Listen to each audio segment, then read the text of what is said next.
Abra no livro do profeta Jeremias, o profeta chorão. Jeremias é conhecido como o profeta das lágrimas. Ele chorou tanto que escreveu um livro, além do livro que tem o seu nome, ele escreveu o livro Lamentações de Jeremias, né? Jeremias capítulo 20. Capítulo 20, nós vamos ler só um versículo, o versículo 9, a minha versão é a tradução King James. Jeremias, capítulo 20, versículo 9, só quem encontrou digam amém, abençoado de crente. Então acompanhe na tela para você ler como está na minha tradução.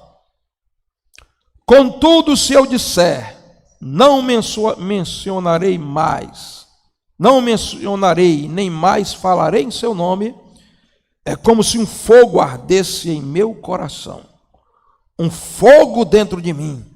Estou exausto, tentando contê-lo, já não posso mais. Esta noite nós vamos estudar por alguns minutos sobre o tema coração em chamas. Diga comigo, coração em chamas. Coração em chamas.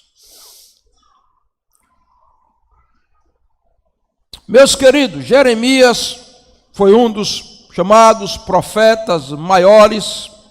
600 anos antes de Cristo, Deus o chamou para ser profeta. Jeremias nasceu numa pequena vila de Benjamim, chamada Anatote, que quer dizer resposta a orações. Ele era filho do sacerdote Ilquias.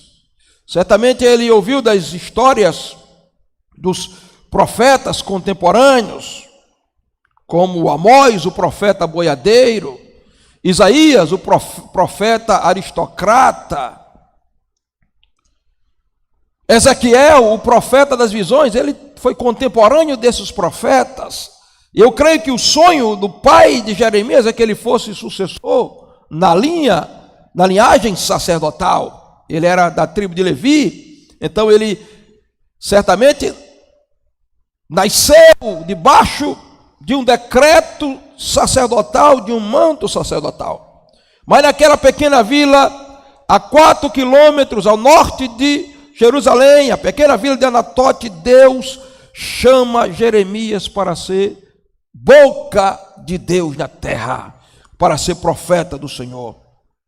Jeremias vai pregar 600 anos antes de Cristo, no tempo de muita frieza espiritual, no tempo em que o coração do povo de Israel estava dividido entre Deus e entre Baal, no tempo em que incenso subia continuamente de Jerusalém, a rainha dos céus. Era tempo de frieza, era tempo que o povo tinha abandonado os templos, era tempo em que o povo tinha abandonado a palavra, era tempo de crise, de idolatria. E Deus levanta Jeremias. Jeremias se sente como uma criança. Deus toca nos seus lábios e diz: eu coloquei as tuas palavras na minha boca, Jeremias. Ele vai pregar ali no período do rei Josias. Houve um lampejo de avivamento no período de Josias. Depois se levanta Joaquim e Zedequias e levam a nação à idolatria. E Deus levanta Jeremias, e por 40 anos Jeremias prega, e ele não vê o resultado da sua mensagem, porque ele prega para um povo de coração endurecido, um povo que não se importa mais com Deus.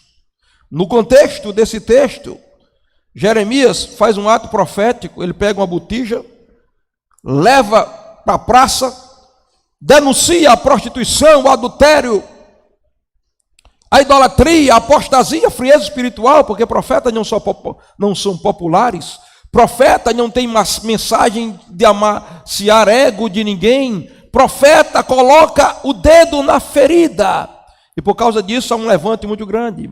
Os falsos profetas se levantam contra Jeremias, e Passur, o sacerdote da época, manda prender Jeremias num tronco e manda que ele seja chicoteado. É diante desse quadro que Jeremias parece que sente a sua fé esmorecer, e parece que ele diz assim: não vale a pena ser profeta, não vale a pena continuar pregando para um povo que não quer saber de Deus, não vale a pena continuar nas vigílias e nos jejuns de oração, Porque eu falo e o povo não responde. E aí ele exatamente nesse contexto, ele diz esse versículo, vem um pensamento, eu vou deixar de pregar, eu vou calar a boca. E aí ele diz, contudo, se eu disser, não mencionarei mais, nem falarei mais o teu nome, aí veja a expressão do profeta, é como se um fogo ardesse em meu coração, um fogo dentro de mim, estou exausto, tentando contê-lo, já não posso mais. Jeremias está dizendo, não, eu vou parar. Deus, o Senhor me perdoe. Esse negócio de ser profeta não dá certo. Eu vou deixar de pregar, mas quando ele começa a pregar, ele diz, eu não aguento, eu estou sentindo alguma coisa dentro de mim. O meu coração está incendiado, meu coração está em chamas, meu coração está queimando. E eu não posso mais conter esse fogo que queima dentro de mim, me faz abrir a boca e falar a palavra de Deus. Deixa eu te dizer uma coisa aqui. Você sabe qual é o problema de muita gente não evangelizar. Você sabe qual é o problema de muita gente não orar. Você sabe qual é o problema de muitas vezes o pastor ter que insistir para as pessoas virem para o culto. É porque elas perderam esse fogo que foi aceso um dia no coração delas. O coração não está mais em chamas. Porque quando o coração está em chamas, nada nos detém. Nada nos para. A minha oração essa noite, nós vamos orar essa noite, é que Deus incendeie o meu e o seu coração. Porque se Deus tiver 100 homens com o coração incendiado nesta cidade, essa cidade experimentará uma revolução como nunca. Essa igreja será conhecida em todo o território nacional. Homens na história que mudaram a história. Os grandes avivalistas tiveram experiência como Jeremias. Antes de eu entrar no texto, deixa eu ler algumas frases de homens que mudaram, que impactaram a sua geração. John Wesley, ele dizia o seguinte: a minha alma é cheia de fogo, eu não posso ficar em silêncio. É como uma chama que queima dentro de mim e me impulsiona a falar. Charles Spurgeon dizia, o que eu sinto é a mesma sensação descrita por Jeremias. Há um fogo dentro de mim e não posso ficar em silêncio. Essa chama é o que me mantém pregando apesar de todas as dificuldades.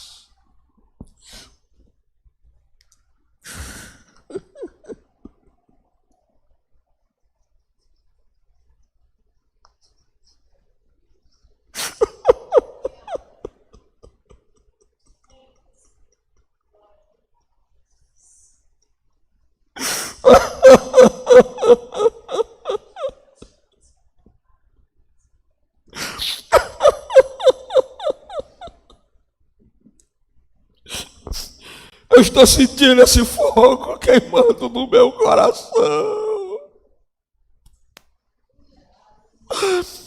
Deus não mudou, o Deus de Jeremias está aqui, o Deus de Wesley está aqui.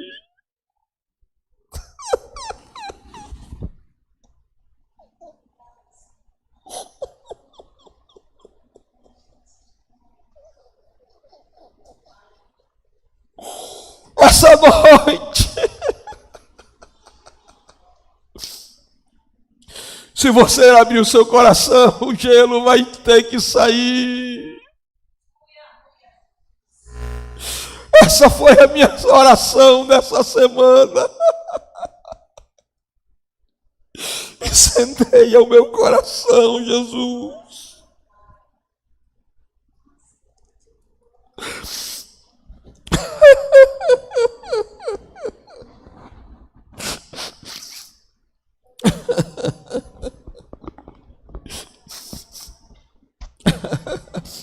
Charles Spurgeon disse: o que eu sinto é a mesma sensação descrita por Jeremias.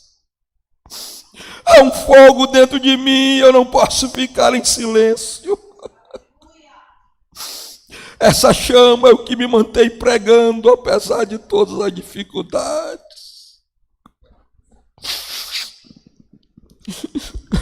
D.L. Moody disse: eu sinto como Jeremias, há um fogo dentro de mim que eu não posso conter.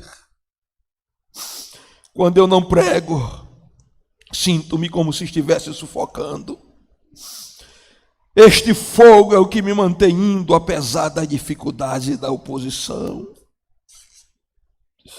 E finalmente Charles Finney disse: eu estava tão impressionado com o poder de Deus e com o desejo de que os pecadores se arrependessem, que me sentia como se estivesse queimando por dentro. Eu me encontrava constantemente orando, intercedendo por almas perdidas. E a intensidade dessa paixão era tão grande que parecia que eu estava consumido com fogo espiritual.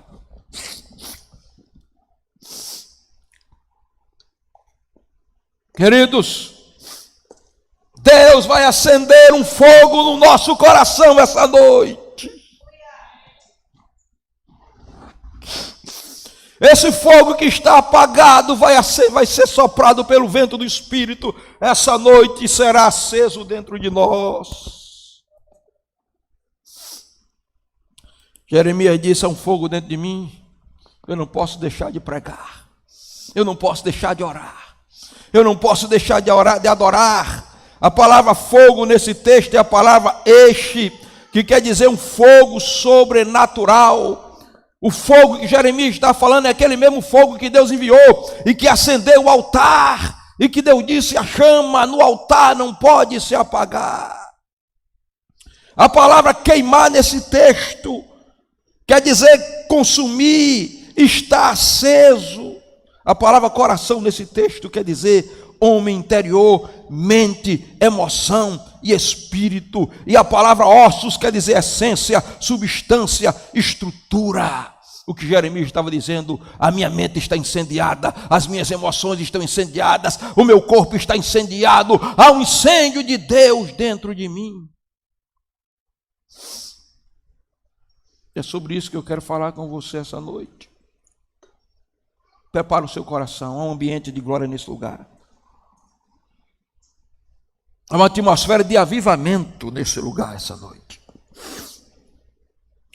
Agora, queridos, foi isso que manteve Jeremias 40 anos,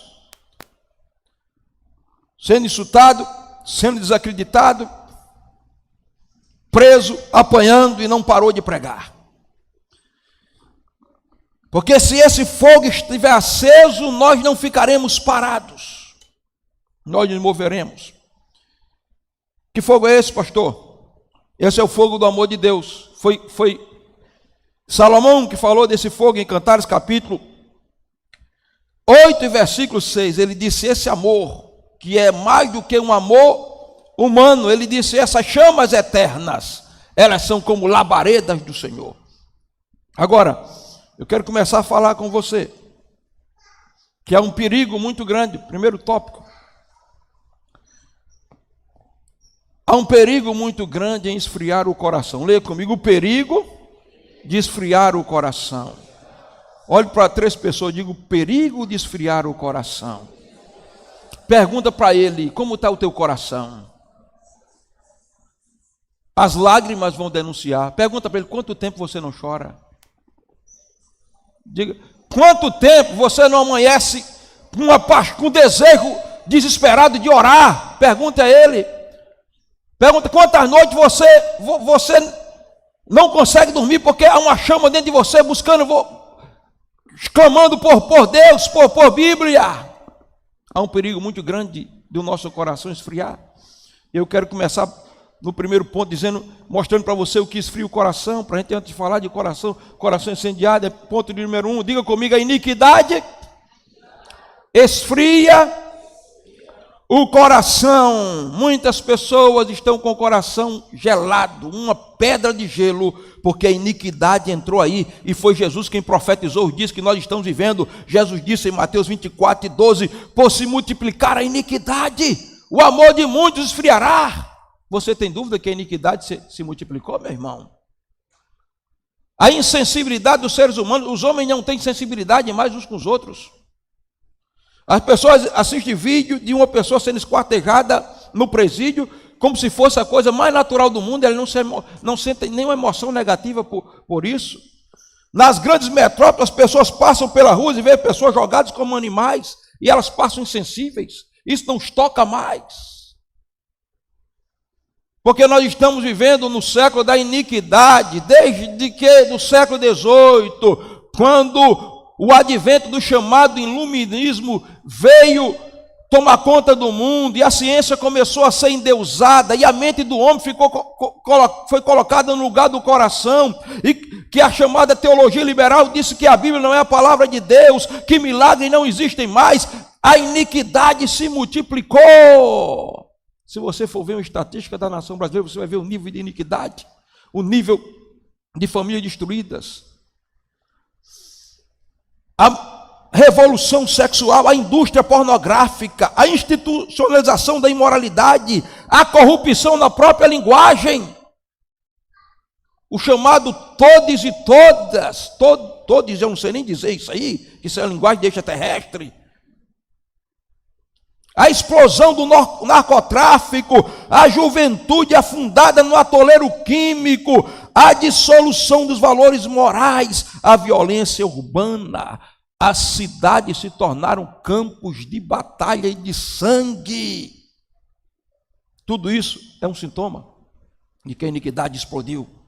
O que é iniquidade, pastor? A palavra iniquidade aqui no grego é anomia, quer dizer falta de lei. Mas a palavra hebraica para iniquidade é avon, que quer dizer algo podre e torto. A nossa sociedade está apodrecida, irmãos. As piadas são podres, os programas são podres, a internet está jogando lama para dentro das famílias e da mente das pessoas. As pessoas estão andando tortas, encurvadas pelo pecado, porque a iniquidade se multiplicou. E por isso o amor esfriou. De muitos, mas não de todos, alguns que estão acesos. E esse amor que fez a raça humana ficar fria, gelada, insensível, em que as pessoas estão sendo coisificadas, estão se valorizando mais cachorro, gato do que gente. Está se valorizando mais objeto material do que pessoa. Essa insensibilidade que invadiu a humanidade entrou na igreja. E por causa da explosão da iniquidade, o coração esfriou, porque o pecado esfria o coração. Não tem como sentir a presença de Deus em pecado. Não tem como se emocionar na presença de Deus se eu estou flertando ou de mão dadas com o pecado. Em primeiro lugar, o perigo de esfriar o coração, a iniquidade esfria o coração, essa é a primeira coisa. Mas em segundo lugar, a autossuficiência, não somente a iniquidade, mas a autossuficiência esfria o coração. O que é autossuficiência? É eu achar que eu não preciso de ninguém, de nada, eu sou senhor da minha própria vida, eu estou bem demais, eu não preciso de oração, eu não preciso de Bíblia, eu não preciso de jejum, eu não preciso de igreja, eu não preciso de conselho de pastor, eu sou dono do meu nariz, eu não preciso de nada, eu sou autossuficiente. A igreja de Laodiceia se sentia assim. Era uma igreja que não tinha a presença de Cristo, não tinha o poder de Deus, não tinha o sobrenatural, mas sabe como eles diziam? Jesus olhou para o disse: eu conheço as tuas obras. Sabe o que você está dizendo?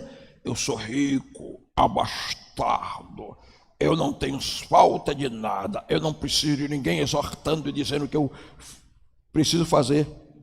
E Jesus disse: coitada de você, Laodiceia, você não sabe que você é cega, miserável e nua. Você não tem nada, porque eu estou de fora dos seus arraiais, eu estou batendo na porta querendo entrar. Então deixa eu dizer uma coisa para você. Primeiro sintoma de que alguém está com o coração frio é porque ele acha que não precisa de Cristo, não precisa da unção, não precisa da presença de Deus. Isso é besteira, esse negócio de chorar, isso é emocionalismo. A autossuficiência esfria o coração. O contrário da autossuficiência é a dependência de Deus, é a necessidade, a carência. Em terceiro lugar, o que esfria o coração? A indefinição esfria o coração. A igreja de Laodiceia era uma igreja que estava beirando a frieza espiritual, porque elas eram indefinidas. Jesus olhou para Laodiceia e disse: vocês não são quentes e não são frios, se define, porque vocês são mornos, e porque vocês são mornos, eu vou vomitar vocês da minha boca. Porque se vocês são frios, eu não tenho nada com vocês. Se vocês são quentes, vocês estão incendiados, então é assim que eu quero vocês. Mas se vocês são mornos, vocês não sabem o que querem ainda. Esse é o grande perigo, irmãos. Pessoas que estão na igreja e não entenderam o que estão fazendo, não sabem o que são. Eu vejo, eu não sei o que está acontecendo com a igreja de hoje. Eu não olho o status de crente para não ter raiva. Porque de vez em quando eu abro um status de crente, eu penso que vou escutar uma música de louvor e de adoração. Aí eu escuto, nós é casca de bala. Casca de bala é o Satanás. Meu irmão, você é cristão. Suas músicas são músicas que glorificam a Deus. A sua linguagem é a linguagem que glorifica a Deus. A sua roupa é roupa que glorifica a Deus. Você não sabe porque você está com esse coração gelado aí. Você não sente a presença de Deus. Você vem para o culto, a palavra bate em você mesmo que nada. É porque você não se definiu ainda. A mordidão entrou. Mas essa noite você tem que ser incendiado com a presença. O mundo não tem nada para me oferecer de bom. Eu odeio o mundo e o pecado. Então não tem nem para que, não tem para que eu ficar paquerando com o pecado. Para que paquerar? É bonitinha a musiquinha. Não. Laodiceia, se defina. Se você é frio, seja frio. Se você é quente, seja incendiado. Mas morno causa indigestão em mim. Quarto lugar, queridos, a letargia esfria o coração. O que é uma pessoa letárgica, pastor? É aquela pessoa que está assim, dormindo e acordada ao mesmo tempo. A gente estava no evento, 4 horas da manhã acordou todo mundo dormindo, porque o cara estava lá roncando e falando em língua. Ele estava acordado e estava dormindo ao mesmo tempo. A Bíblia denuncia a letargia. Eu queria que você fosse comigo para Cantares. Você pode colocar aí, Vitor? Cantares de Salomão, capítulo de número 5.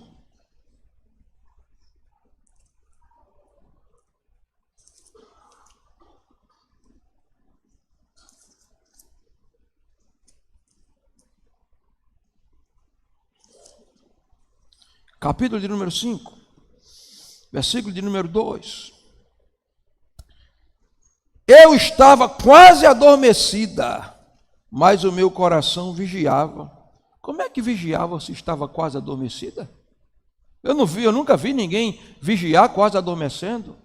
Irmãos, há pessoas que já adormeceram, elas são insensíveis, você chama, ela não escuta. Mas tem algumas que a letargia entrou. Então elas estão debaixo de uma sonolência espiritual. E daqui a pouquinho, elas vão dormir como aquelas 10 virgens. Só que o problema é o seguinte, pastor Renato. Ela estava dormindo praticamente, confortavelmente na cama, e o noivo estava batendo na porta, dizendo, eu quero entrar aí. Era a situação de Laodiceia. A gente fica pregando assim, prega para o pecador. Olha, abre o teu coração, porque Jesus disse, eis que estou à porta e bato. Se alguém ouvir a minha voz, eu entrarei em sua casa, com ele cearei, ele comigo. Ele quer fazer um banquete, é muito bonito, mas essa palavra de Jesus não foi para pecador não, irmão.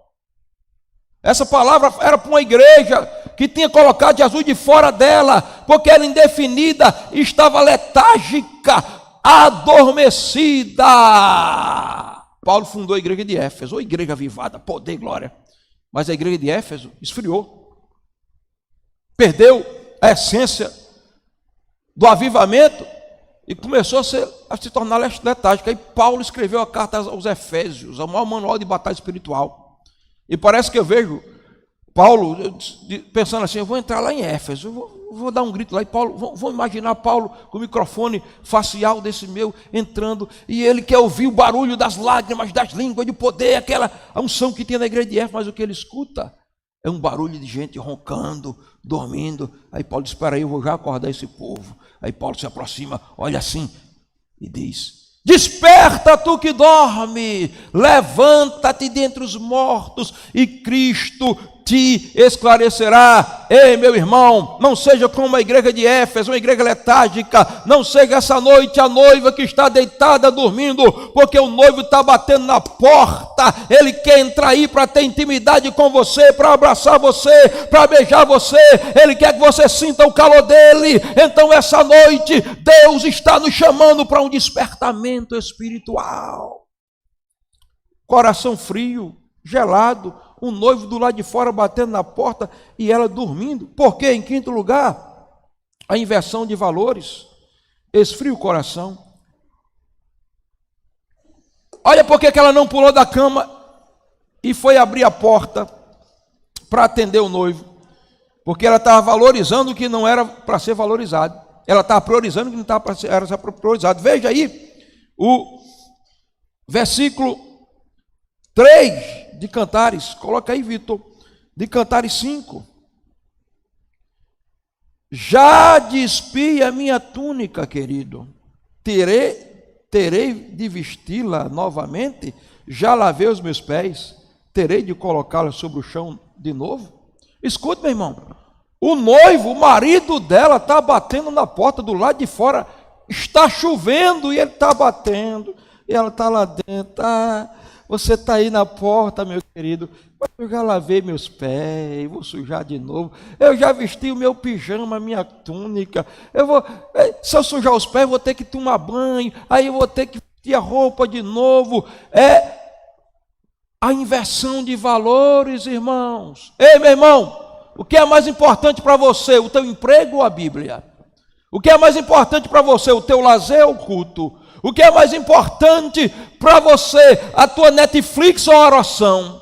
Será que você está dando valor que se deve se valorizar? Ou será que você está invertendo os valores? A inversão de valores já esfriou o coração de muita gente, porque eu tenho dado prioridade ao que não é prioridade. Irmãos, a tua vida, se tu viver muito aí, é 80 e 70 anos, isso passa ligeiro. Eu estou com 51 agora.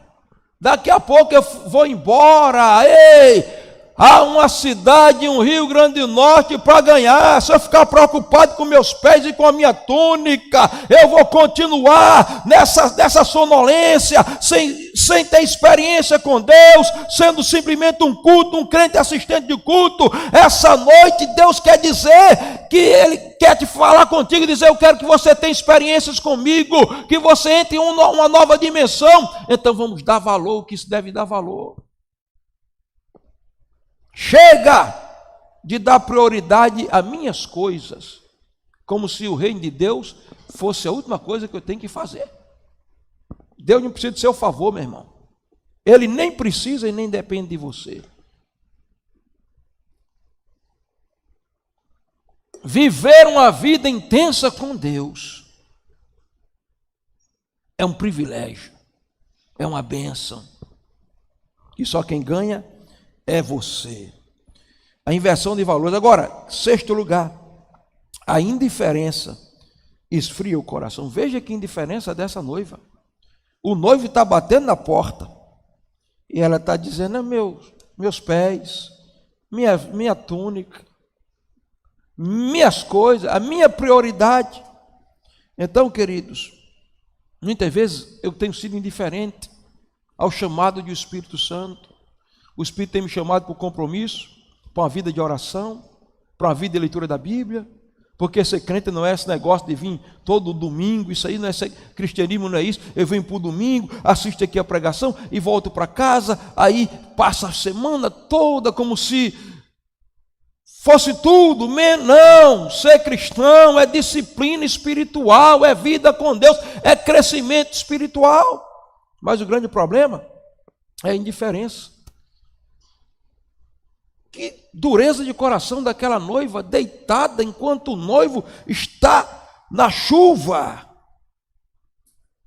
Sétimo lugar, a insensibilidade. Ela indiferente porque estava insensível. Versículo 2. Estava quase adormecida, meu coração vigiava, a voz do meu amado batendo na porta, e eu, insensível à situação do meu amado, porque estou pensando na minha túnica e nos meus pés. Olhe para o seu irmão, diga para ele assim: a marreta de Deus está batendo essa noite, e ela vai quebrar a minha insensibilidade. Diga, vai quebrar a minha insensibilidade, a dureza do meu coração. Diga para o seu irmão: ouça a voz do seu amado na palavra. Diga para ele: ouça a voz do seu amado na palavra. Diga, acabe com esse negócio de dar prioridade aos seus pés. Diga para ele, diga, acabe com a história da prioridade aos seus pés, as suas túnicas. Diga para ele, diga assim para ele: vamos correr para os braços do nosso amado. Ele está de braços abertos essa noite, querendo nos abraçar. Aplauda a Jesus.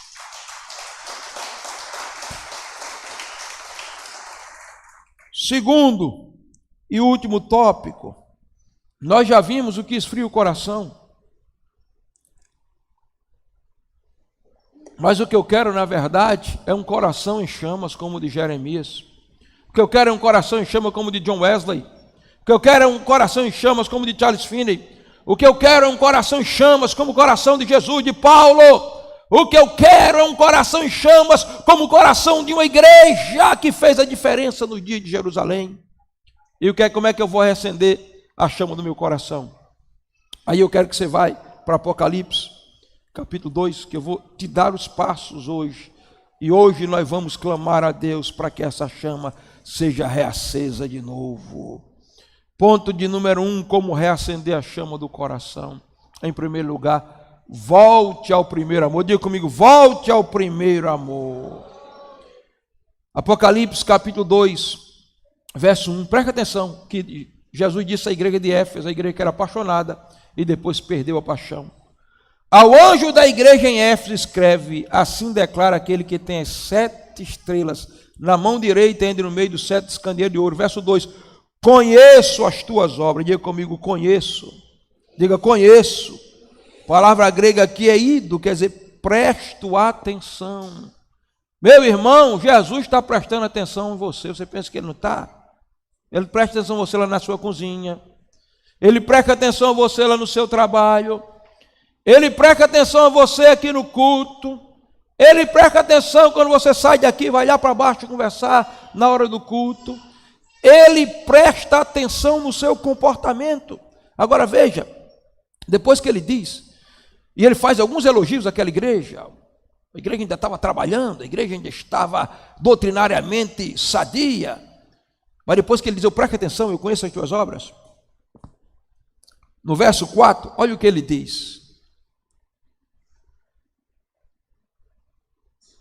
entretanto tenho contra ti. Ele vai dizer que tem alguma coisa contra, porque Jesus primeiro elogia, depois ele confronta. Porque tem gente que pensa que Jesus não confronta, tem gente que só gosta de mensagem que você vai ter vitória. Essa mensagem que você vai ter vitória não vai te abençoar muitas vezes, porque muitas vezes essa vitória está te derrotando. Aí Jesus vai e traz um confronto. E ele diz: tem porém contra ti, e a palavra contra aqui é a palavra kata, que quer dizer em direção. Jesus está dizendo: eu estou indo em tua direção. Estou confrontando e me colocando entre mim e você, olhando dentro dos seus olhos, e estou dizendo: tem uma coisa contra você, igreja. E o que é que o Senhor tem, Jesus? Aí ele vai dizer ainda no versículo 4: tenho porém contra ti que abandonastes o teu primeiro amor. Misericórdia. A palavra abandonar aqui é a palavra mandar embora, como um marido divorciado. Jesus está dizendo: igreja de Éfeso, vocês eram apaixonadas por mim, vocês choravam, a coisa mais importante para vocês era a vida espiritual. Para onde foi isso? Vocês abandonaram, jogaram fora. Vocês é como se tivessem divorciado de mim. A paixão acabou, meu irmão. Relacionamento com Cristo é como casamento. Quando você era casado, você era apaixonado, você fazia a melhor comida para o seu marido e você sempre dizia: você é linda, meu amor. Mas aí o tempo passou, os cabelos começaram a ficar grisalhos, os filhos nasceram, veio a rotina, veio o dia a dia e a paixão foi embora. E muitas vezes as pessoas estão convivendo dentro de casa como dois estranhos, porque não há mais paixão, não há mais fogo de paixão. É assim que acontece na vida espiritual também. Tu te lembras quando tu te convertesses a Jesus? A tua maior fascinação era o culto. Meu Deus, hora do culto, você ficava contando as horas. A Bíblia, podia ser o pior pregador, você estava apaixonado pela Bíblia. A tua prioridade era Jesus. Para onde foi isso? Cadê o fogo? Cadê a paixão? Jesus está dizendo: eu tenho contra ti que abandonaste o teu primeiro amor. E a palavra amor aqui primeiro aqui é prótos, primeiro no tempo e no lugar. Jesus estava dizendo: quando você se encontrou comigo, eu era a coisa mais importante para você, eu tinha o primeiro lugar. Mas ele está dizendo: você abandonou o seu primeiro amor. Primeiro passo para o meu coração e o seu coração serem incendiados essa noite é eu e você voltar ao primeiro amor. Quem está disposto a voltar ao primeiro amor essa noite? Eu quero voltar ao primeiro amor. O primeiro amor tem que ser Deus. O primeiro amor está descrito em Deuteronômio 6:5. Depois que Moisés diz: Shemar Israel, Adonai Eloheinu, Adonai Echad. Ouve Israel, Yahvé nosso Deus, Yahvé é um. Ele diz: amarás, pois, ao Senhor teu Deus de todo o teu coração. Você tem amado a Deus de todo o teu coração? Ele é o primeiro no teu coração, porque ele não aceita rival. Ele não aceita que o teu relacionamento seja um relacionamento triplo ou quadruplo. Ele tem que ser o primeiro, o centro, a primeira preocupação, os primeiros pensamentos. É com ele que você tem que se emocionar mais. Amarás o Senhor de todo o teu coração, de toda a tua alma. Você tem que se emocionar com ele. Teu primeiro amor é o Flamengo? É o Vasco? Da Gama? O que é o teu primeiro amor? É o teu candidato? Ou o teu primeiro amor é Jesus? Estava conversando hoje com o pastor, na época da campanha política, teve crente, meu irmão, que era todo dia no WhatsApp, mandando, e era louco porque queria um candidato evangélico, que coisa boa, né? E não era nem evangélico, um candidato que defendesse os princípios, coisa boa. Mas eu nunca vi ninguém assim, louco assim por Jesus, mandando o WhatsApp todo dia, fazendo campanha. Irmãos, se a igreja tivesse se envolvido com Deus, fosse envolvida com Deus, com oração, com leitura da Bíblia, com evangelismo, como se envolveram para colocar um candidato na presidência, o Brasil já teria sido totalmente transformado. O grande problema é onde é que está o mandamento: amarás o Senhor teu Deus de todo o teu coração, de toda a tua alma e de todas as tuas forças. Amor a Deus exige esforço, sacrifício. É vir para o culto mesmo com dor de cabeça. É vir pregar depois de ter passado o dia trabalhando. É as forças envolvidas. Jesus disse: você abandonou o seu primeiro amor. Como é que eu faço para acender meu coração? Segundo lugar, lembre de quando você começou a cair. Lembrar aqui é recordar, chamar a mente, pensar e sentir por uma pessoa. Lembre-se de quando você começou a cair. Você se lembra? Quando eu era menino, tinha uma música que cantava assim: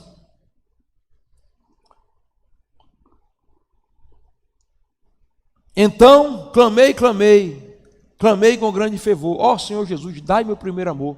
E a música falava da vida do cristão novo convertido, como ele era envolvido com o reino e com a obra de Deus. Cair aqui quer dizer cair de um lugar do qual não se pôde conter. O grande problema, irmãos, da vida cristã é porque nós começamos com todo fogo, com todo entusiasmo, mas o grande problema é se manter nessa posição. Muita gente começa muito bem, mas o problema é manter-se nessa posição. E quando eu não me mantenho nessa posição, eu começo a cair. E Jesus está dizendo: lembre-se de quando foi que você começou a cair. Lembre-se de quando o videogame começou a ser mais importante do que a palavra de Deus. Lembre-se de quando as atividades do dia a dia começaram a ser mais importantes do que a vida espiritual. E em terceiro lugar, arrependa-se. Jesus disse aqui: lembra-te de onde caíste e arrepende-te. Tem gente que está pregando arrependimento para os pecadores, e Jesus está dizendo que a igreja precisa se arrepender. A igreja precisa se arrepender porque ela trocou Jesus por outras coisas. A igreja precisa se arrepender porque ela trocou as prioridades do reino de Deus por outras prioridades. Essa é uma noite de arrependimento, de um batismo de arrependimento. Arrepender quer dizer mudar de mente, dar meia volta. E em quarto lugar, volte às primeiras obras. Veja o que Jesus disse.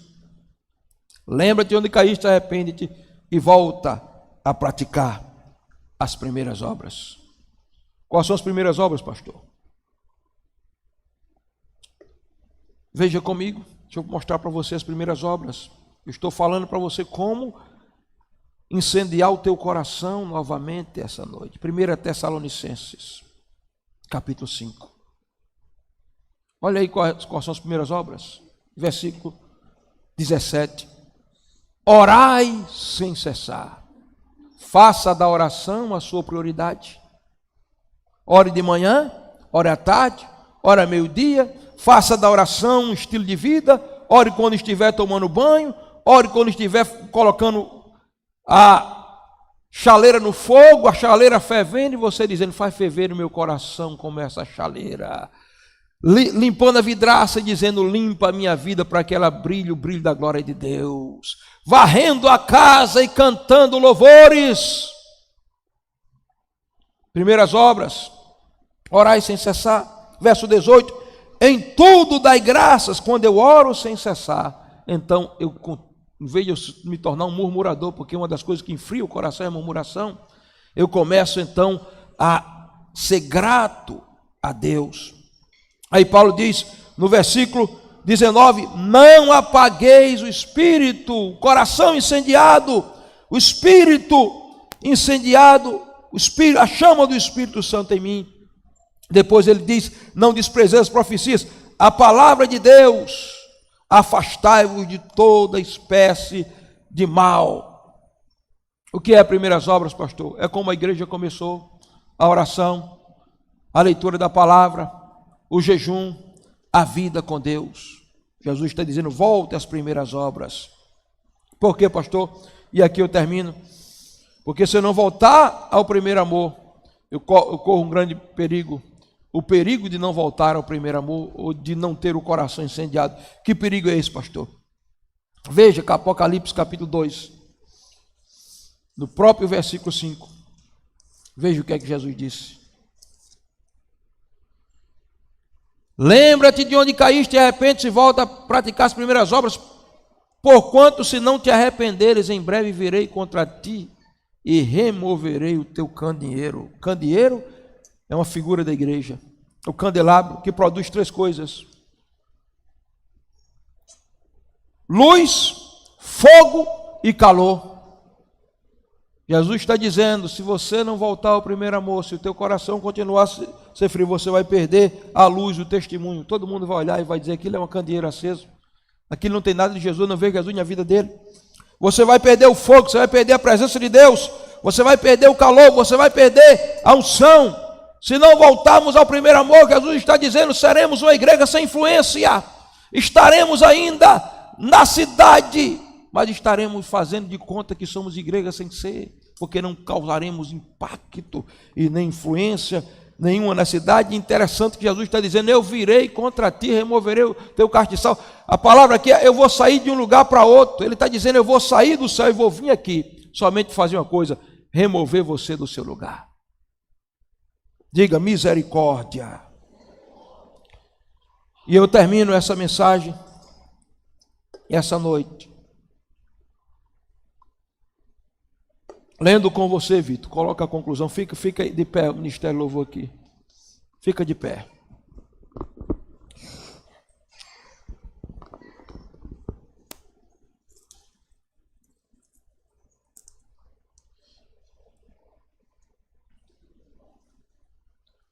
Eu termino lendo as palavras de Jeremias novamente.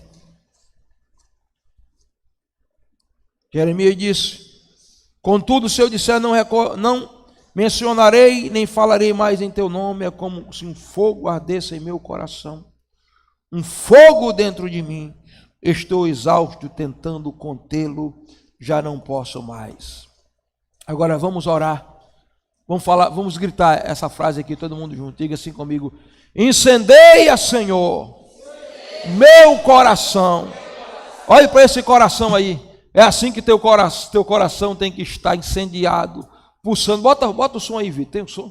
Pulsando. Eu ouvi um som do coração. Não sei, só eu que estou ouvindo. Teu coração tem que estar sem chamas para Deus. O primeiro amor. Hoje Deus quer acender um fogo que não vai se apagar. Esse fogo vai queimar a iniquidade. Esse fogo vai queimar a letargia. Esse fogo vai queimar a frieza espiritual. E Ele vai devolver para nós o desejo de orar, o desejo de ler a Bíblia, os sonhos ministeriais. Essa noite de Deus devolver chamado nesse lugar.